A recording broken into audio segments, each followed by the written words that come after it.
जो magic ring माटे आ छेड़ो लीधो अहींयाथी आम करीने क्रॉस करवानो एटले आवुं बनशे बराबर।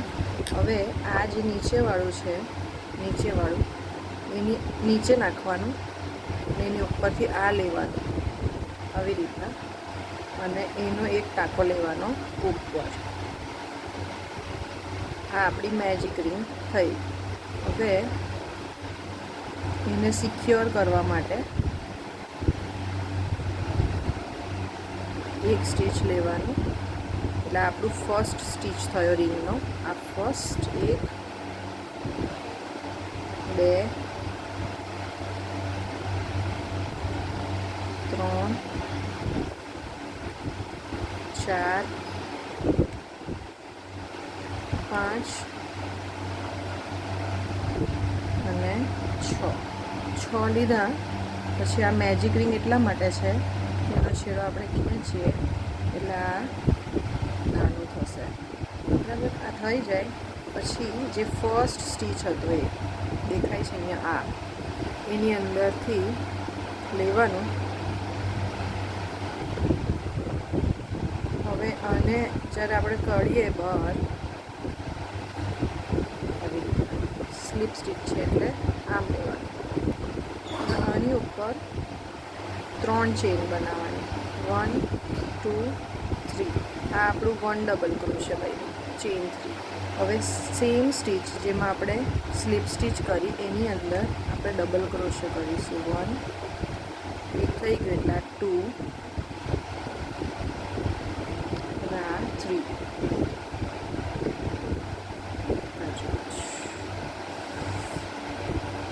સેમ સ્ટીચમાં કરવાનું છે આ વાલામાં।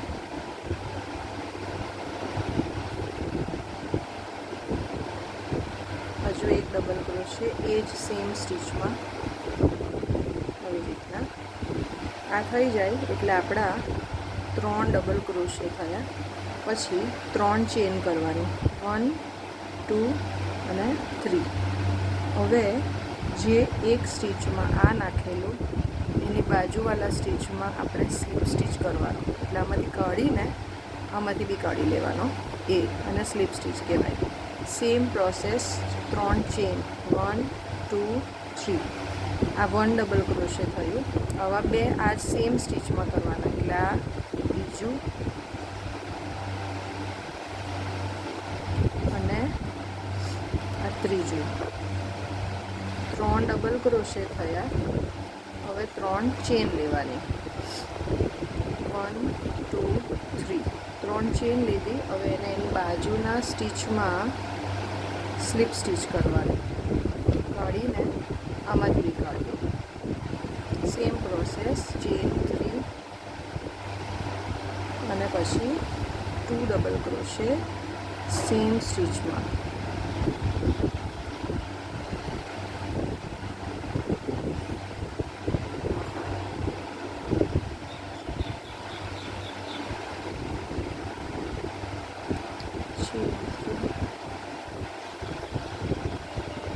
slip stitch and next stitch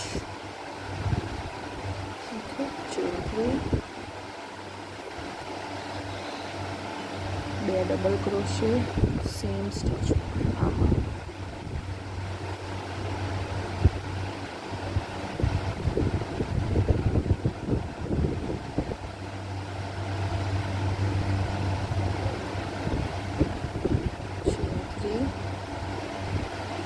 slip stitch next stitch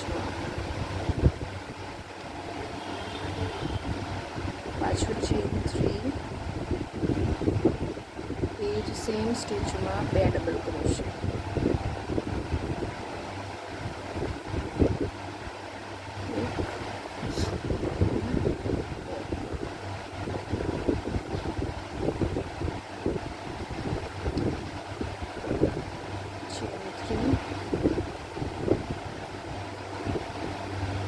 slip stitch next stitch में फरीथी चेन 3 અને સેમ સ્ટીચમાં 2 ડબલ ક્રોશિયા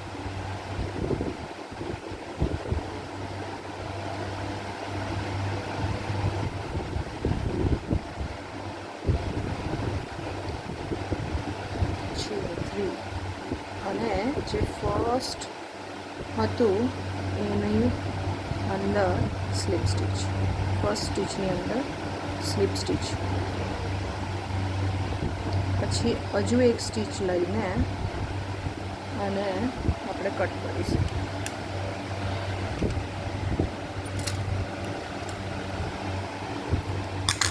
પછી એને બહાર ખેંચી લઈશું એટલે આ ફ્લાવર બન્યું. હવે આ ફ્લાવરની પેટલ્સ 1 2 3 4 5 6 શેના પરથી બની?